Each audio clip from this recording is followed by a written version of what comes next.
What would drive a minimum wage airport janitor to risk everything and steal $729 million from one of the most dangerous cartels in the world? Today's story is about Caleb Thornton, a night shift cleaner at Miami International Airport who pulled off one of the most audacious heists in aviation history. In one night, he outsmarted the TSA, the FBI, and disappeared with enough money to change his life forever. But the question that haunts me is, was it worth the price he's still paying today? Before we dive into how Caleb pulled this off and where he is now, make sure to subscribe to the channel and smash that like button. Leave a comment below telling me what city you're watching from and what time it is. That way YouTube's algorithm will keep bringing you incredible true crime stories like this one. Now, let me tell you about the night that changed Caleb Thornton's life forever. Caleb Thornton was 34 years old when he decided to rob a cartel. For 3 years, he'd been working the graveyard shift at Miami International Airport, earning $14.5 an hour mopping floors and emptying trash bins. But behind his quiet demeanor was a man drowning in circumstances that would break most people. His ex-wife was threatening to cut off his visitation rights because he was 3 months behind on child support. Student loans from a computer science degree he never got to use were eating away at his paycheck. His credit cards were maxed out, his car was about to be repossessed, and he was 2 months behind on rent. Every month, he fell further behind. Every month, the walls closed in a little tighter. What made Caleb dangerous wasn't just desperation. It was intelligence. In 3 years of night shifts, he'd memorized every corner of that massive airport. He knew which security cameras had blind spots, which corridors were unmonitored after midnight, and exactly how the airport's internal systems worked. He understood timing, patterns, and most importantly, he understood that the most secure places often have the most glaring weaknesses. But November 15th, 2023 started like any other night. Caleb clocked in at 11 p.m., grabbed his cleaning cart, and began his usual route through the terminals. He had no idea that in 4 hours, he would be 29 million richer and running for his life. Miami International Airport transforms after the last passenger flights depart. The public areas grow quiet, but the real business of the airport continues in shadows. Cargo planes arrive carrying everything from electronics to exotic animals. Private jets slip in and out with passengers who value discretion above all else. And in the restricted areas where tourists never venture, a different kind of economy operates.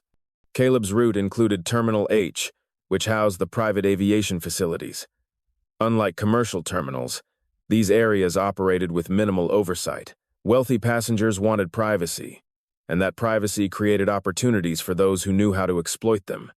Certain aircraft would arrive with no flight plans, their passengers whisked away before any meaningful inspection could occur. The private jet terminal was where money moved in the darkness, where questions weren't asked, and where a night janitor could observe things that were never meant to be seen.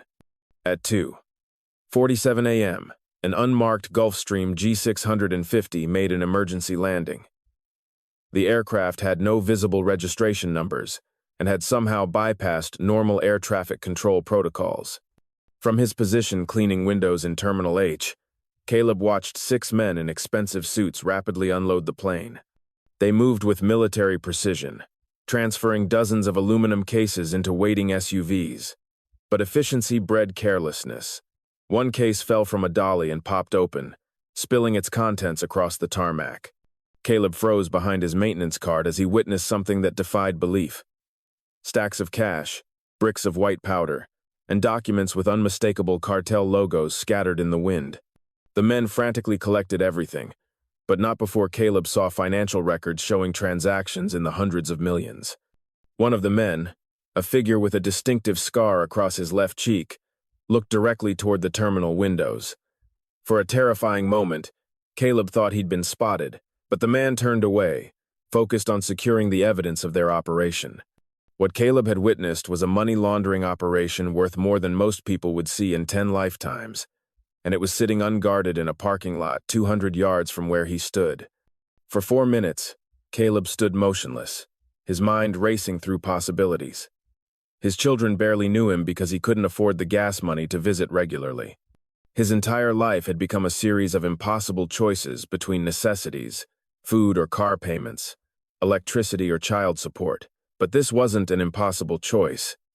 This was mathematics. The men were loading cases into 3 vehicles. Even if he could only access one vehicle, there would be millions inside, enough to secure his children's future, enough to pay off every debt that had been strangling him for years, enough to buy freedom from the grinding poverty that had defined his entire adult life. Caleb spent the next 20 minutes conducting surveillance while maintaining his cleaning routine. He counted security cameras, timed guard rotations, and identified escape routes. The guards followed predictable patterns, focusing on perimeter security rather than internal threats. The vehicles were parked in a restricted cargo area, accessible through service tunnels that Caleb knew better than anyone. Most importantly, he realized that his position as a janitor was the perfect cover. Industrial waste containers moved throughout the airport constantly, operated by workers who were essentially invisible to security personnel. He could steal millions of dollars and transport it using the airport's own infrastructure. The plan that formed in Caleb's mind was elegantly simple. It was also completely insane. Caleb's strategy exploited fundamental weaknesses in airport security. Large facilities like MIA are designed to prevent external threats, but they struggle with insider attacks from people who understand the system. A janitor with legitimate access could move through restricted areas without triggering suspicion, especially during the dead hours between 2 a.m. and 5 a.m. when skeleton crews managed vast spaces. The genius was in the execution method. Instead of trying to carry cases of money, Caleb would use the waste management system. Large industrial garbage containers traveled throughout the airport on motorized carts, often operated by a single person. To security cameras and guards, it would look like routine maintenance.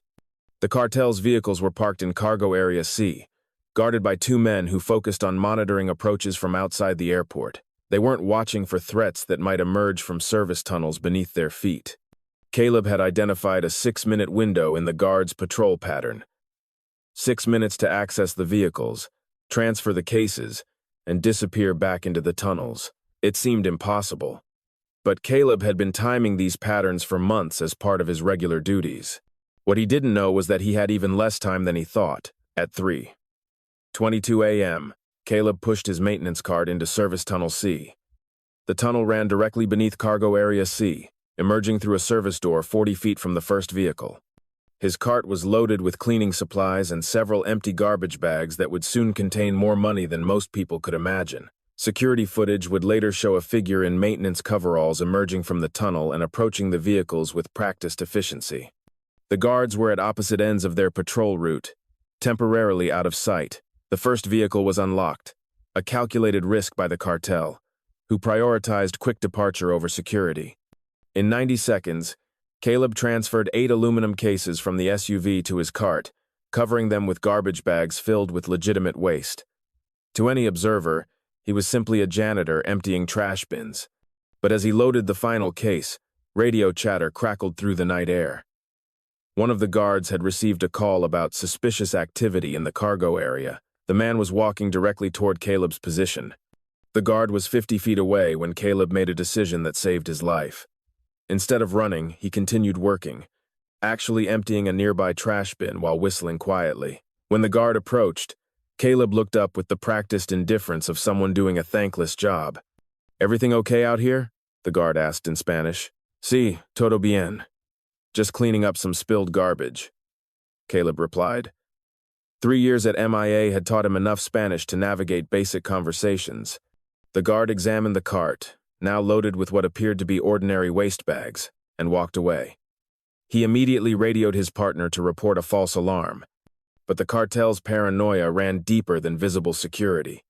Each case contained GPS tracking devices, and somewhere in the city, alerts were already sounding about missing merchandise.